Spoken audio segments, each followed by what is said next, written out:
como lo que sucede en algún tipo de demencias.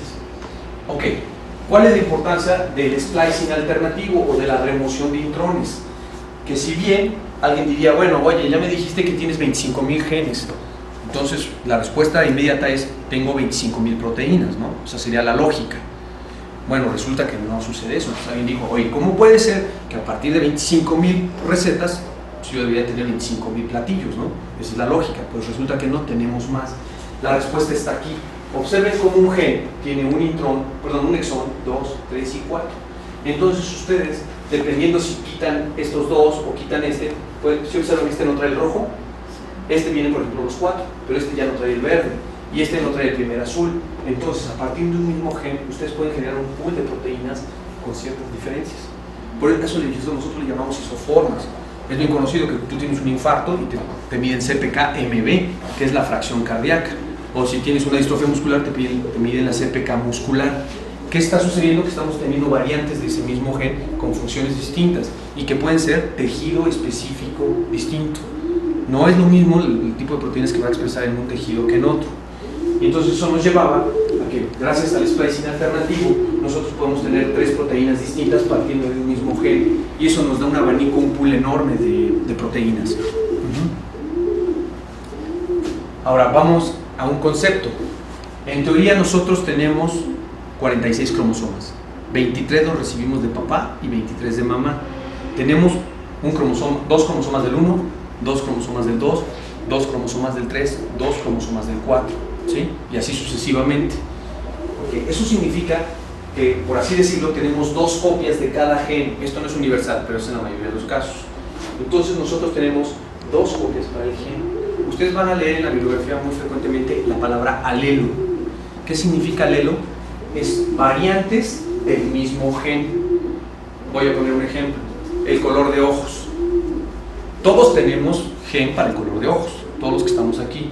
Pero si alguien tuviera aquí ojos azules, tendría un alelo, que es un gen para el color de ojo, pero azul.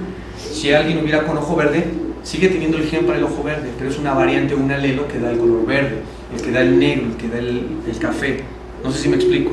Sigue siendo el mismo gen y tiene 2 copias, pero el alelo son variaciones de ese gen que hay en la población que nos dan ligeras diferencias.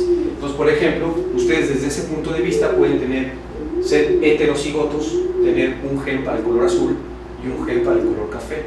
O pueden ser homocigotos, es decir, iguales los 2 alelos y tener 2 genes para el color café o 2 genes para el color azul. Esto tiene importancia porque vamos a ver que cuando tenemos enfermedades dominantes, ustedes tienen 2 genes, llámese huntingtina, acondroplasia, craneosinostosis, síndrome de Alpert, Cruzón. Basta con que ustedes tengan mutado uno para que se exprese en el fenotipo. Entonces, definición de autosómico dominante, que luego les preguntan en su examen de consejo, es cuando tienen ustedes una enfermedad dominante es porque uno de los 2 alelos que yo tengo está mutado, y basta con eso para que yo tenga la enfermedad. En las enfermedades autosómicas recesivas, ustedes tienen una receta, 2 recetas. Si pierden una no pasa nada porque está la segunda. La característica de las enfermedades recesivas es que para que ustedes tengan el fenotipo, la expresión, tienen que tener mutadas ambos. Entonces, recesivo, ambos mutados. Ahí les va así como mnemotecnia, bueno, como truquito. Cuando les pregunten una enfermedad que sea metabólica, siempre digan recesivo. Casi el 90% de las enfermedades metabólicas son recesivas. Un pequeño grupo son ligadas al X, como Fabry, hemofilia, algunas. Casi no hay dominantes, hay 2 o 3 ejemplos que son excepciones a la regla. Casi todas las metabólicas son recesivas. Significa que necesitamos perder la actividad enzimática de ambos alelos. Síndrome de Marfan, basta con que se mute uno para que se exprese. ¿Sale? A eso nos referimos con dominante o recesivo. Y bueno, esos fueron los postulados o las leyes del buen Mendel, ¿no? Y Mendel pues, nos habló de los principios de dominancia y recesividad. Mendel hacía sus famosos experimentos con los chicharitos o el guisante, y él dedujo que teníamos 2 alelos. Cuando tuvo especies puras, es decir, cruzaba amarillos con amarillos hasta el cansancio, llegó un momento en que tenían una pura. Es como si ustedes, se vuelve grotesco así, pero si se casan, o sea, cruzan a su hermana con su papá y luego a ese hijo otra vez con el papá y a ese otro hijo con el papá, y el papá, que es lo que hacen con algunas especies de plantas o caballos, van a tener una especie pura, porque hay 50% de genes compartidos, pero en la siguiente generación ya son 75 y en la siguiente va aumentando. Así podrían ustedes tener razas puras, que fue lo que hizo Mendel, y entonces obtenía de hijos de chicharitos amarillos, chicharitos amarillos, de hijos de chicharitos verdes, chicharitos verdes. Entonces dijo, ahora los vamos a mezclar, a ver qué pasa. Y él observó que se perdía este gen, o la expresión de ese fenotipo. Entonces le llamó que el amarillo dominaba sobre el verde, o que hay un rasgo que domina sobre el otro. Por ejemplo, los ojos, el color de ojos, los ojos oscuros dominan sobre la expresión de los ojos azules. Ajá. O en el tipo sanguíneo, el tipo A o el tipo B domina sobre la expresión del tipo O. Entonces la única forma que alguien tenga tipo sanguíneo O, si aquí hay gente con sanguíneo O, que debe haber, yo soy tipo O, es que seamos homocigotos para O. Porque si yo tuviera un alelo A y uno O, sería de tipo A. Si tuviera uno B y uno O, sería B. No sé si me estoy explicando, sí, porque es dominante.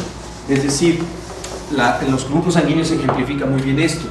Si yo tengo mi alelo de mi papá y el alelo de mi mamá, y mi mamá me da tipo sanguíneo A y mi papá O, este es dominante sobre este. Entonces mi fenotipo sanguíneo va a ser A. Si alguien aquí es A, puede ser así o puede ser así. Ser homocigoto para A o ser heterocigoto, pero este es recesivo. Si alguien aquí es B, sucede lo mismo. Y B puede ser B0 o BB. Y el fenotipo sería B. Con esto abordo dos conceptos. El fenotipo es lo que vemos o la expresión, y el genotipo es la carga de genes, ¿sí? La única forma de que alguien aquí sea O es que sus alelos sean homocigotos para O.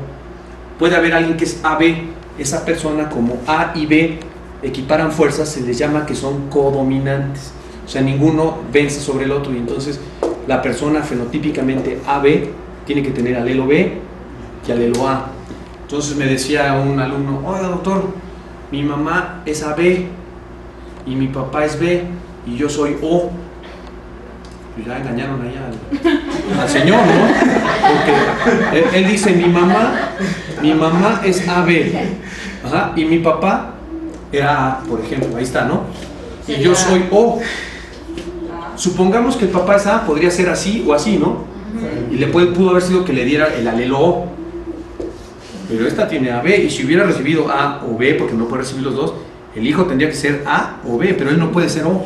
La única forma que sea O sería recibiendo estos. Y me decía otro chavo, oiga, pero mi mamá tiene A y mi papá tiene B, ¿yo sí puedo ser O? Sí, sí puede ser, porque si su papá es B de este y su mamá es A de este, le pasaron los dos O y él sí puede ser O. El que sí me dijo que el papá era AB, pues ahí sí ya no puede ser O. Hay que cuidar. Sí, vemos ahí como aquí hablamos de dominante y recesivo, que eso es lo que nos hablaba Mendel, y les va a ser útil para las enfermedades. ¿Cómo hacemos asesoramiento? Cuando ustedes tienen una enfermedad dominante como Huntington, quiere decir que un papá tiene el alelo mutado. Entonces está la mutación aquí en huntingtina. Ese individuo tiene un riesgo del 50% de transmitírselo a su generación, porque le va a transmitir cualquiera de estos dos alelos. El otro progenitor transmite los otros, que en teoría está sano, ¿sí?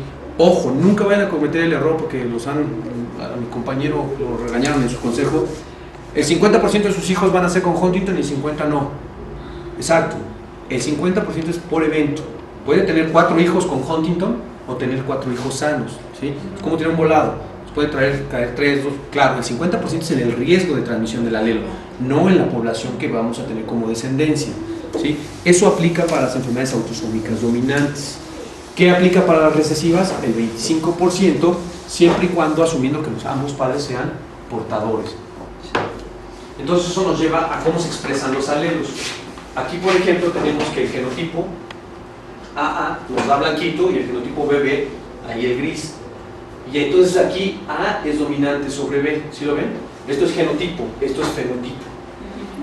Cuando tenemos aquí al revés, ahora tenemos que A es recesivo con respecto a B, ¿sí lo ven? Aquí es AB y entonces aquí está ganando la expresión del alelo B. Si fueran ojos, yo quiero tener que mi hijo tenga ojos azules y voy y me busco una rubia de ojos azules, no va a tener ojos azules porque yo tengo cafés, yo voy a heredar un alelo café y ese va a ser dominante, ¿no? Entonces, aquí tenemos cuando A y B es semidominante, no se alcanza a ver en el cañón, pero aquí hay puntitos, hay una mezcla, no se distingue, pero el cañón es semidominante, que hay una diferencia de concepto semidominante a codominante. En codominante, la mitad me expreso yo y la mitad tú. En semidominante nos expresamos los dos. Y vean, eso de semidominante lo vamos a ver bien aquí, en las flores. Tenemos que ustedes cruzan una flor roja, bien roja, con una blanca, y el hijo, en teoría, si saliera blanco, sería blanco dominante sobre el rojo, ¿no? Si saliera rojo, el rojo sería el dominante y el blanco recesivo. Si fuera codominante, habría cachos rojos y cachos blancos, que es lo que pasa en las gatitas esas moteadas. Aquí es semidominante y sale rosa, o sea, se combinan, ¿sí? Una cosa es tengo mi cachito y tu cachito, pero nos expresamos los dos y en la otra es nos disolvemos, nos combinamos. Esa es la diferencia entre el concepto de semidominante y codominante.